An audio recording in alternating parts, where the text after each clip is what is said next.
कौन थे नीम करौली बाबा? करौली बाबा एक साधना की शक्ति। भूमिका: भारत की पवित्र भूमि पर अनगिनत संत महात्माओं ने जन्म लिया है। कोई हिमालय में तप करता है तो कोई गुफाओं में ध्यान। पर एक बाबा हैं जो साधना को लेकर शहर में बैठे हैं और कहते हैं, ध्यान करो, शक्ति भीतर है। इस महान विभूति का नाम है करौली बाबा। आइए जानते हैं इस रहस्यमयी संत की कहानी। प्रारंभिक जीवन और संन्यास। बाबा विजय गिरी का बचपन, ग्रामीण परिवेश, पारिवारिक जिम्मेदारियां और भीतर उठती वैराग्य की भावना। विजय नाम का एक बालक जो बचपन से ही मौन रहता था। लोग कहते, ये लड़का अलग है। किताबों से ज्यादा उसे जंगल भाते थे और धीरे धीरे उसकी आंखों में संसार से विरक्ति का बीज अंकुरित हो गया। एक दिन सब कुछ छोड़कर वह निकल पड़ा अपने भीतर की खोज में। गुरु की प्राप्ति और कठोर साधना। गुरु से भेंट, घने जंगल, आश्रम, कठिन नियम। कहते हैं, जब साधक सच्चे मन से खोजता है तो गुरु स्वयं मार्ग में आ जाते हैं। विजय को भी एक सिद्ध संत मिले। उन्होंने उसे नाम दिया विजयगिरी। उसके बाद वर्षों तक मौन साधना, मंत्र जाप, ध्यान और आत्मिक अनुशासन चलता रहा। कभी धूप में तपस्या, कभी काली रातों में एकांत ध्यान। करौली धाम की स्थापना। बिठूर का जंगल, धूल भरा मैदान, फिर आश्रम की नींव। एक दिन साधना पूर्ण हुई। विजयगिरी को आंतरिक आदेश मिला, अब समाज के लिए काम करो। उन्होंने कानपुर के बिठूर क्षेत्र में करौली धाम की स्थापना की। ये केवल एक आश्रम नहीं था, यह एक ऊर्जा का केंद्र बना जहां से हजारों लोग चमत्कारी अनुभव लेकर लौटे। चमत्कारी उपचार और प्रसिद्धि, लोगों की भीड़, रोगियों का इलाज, मंत्रों का जाप, भक्तों का उत्साह। बाबा ने कोई दावा नहीं किया, सिर्फ कहा, ध्यान करो, मंत्रों से उपचार करो। और जो लोग वर्षों से बीमार थे उन्हें आराम मिला। जो डिप्रेशन में थे उन्होंने मुस्कुराना सीखा।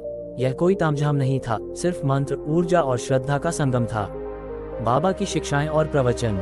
मंच पर प्रवचन, साधकों को शिक्षा देते बाबा, किताबें, मंत्र, साधना सिखाते हुए। बाबा कहते हैं, ईश्वर मंदिर में नहीं, भीतर बैठा है। जब ध्यान स्थिर होता है तभी जीवन सफल होता है।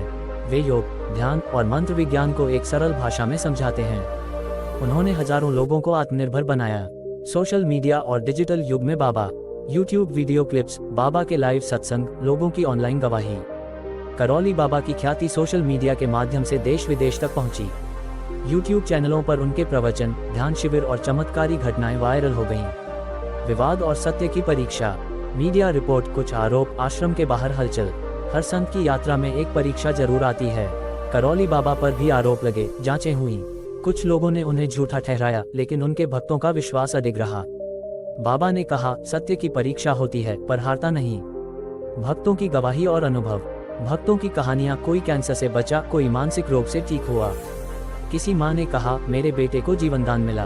एक युवक ने बताया, बाबा की कृपा से आत्महत्या का विचार त्याग दिया। ये सिर्फ चमत्कार नहीं, जीवन परिवर्तन की लहर थी। करौली बाबा का संदेश। बाबा कैमरे के सामने शांत भाव से बोलते हुए। बाबा का संदेश साफ है, मन को साधो, शरीर को स्वस्थ रखो और जीवन को सेवा में लगाओ।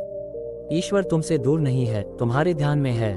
समापन। करौली बाबा एक नाम नहीं, एक साधना है। एक ऊर्जा है जो लोगों को अंधेरे से प्रकाश की ओर ले जा रही है। उनके जैसे संत हमारे समाज के लिए प्रेरणा हैं। और शायद यही कारण है कि लाखों लोग उन्हें आज भी गुरु, पिता और मार्गदर्शक मानते हैं। आपको यह वीडियो पसंद आई हो तो आप इस चैनल एक और सब्सक्राइब कर सकते हैं और कमेंट में बताएं वीडियो कैसा लगा। धन्यवाद। मोटिवेशनल वीडियो के लिए आप जुड़े रहे इस चैनल पर।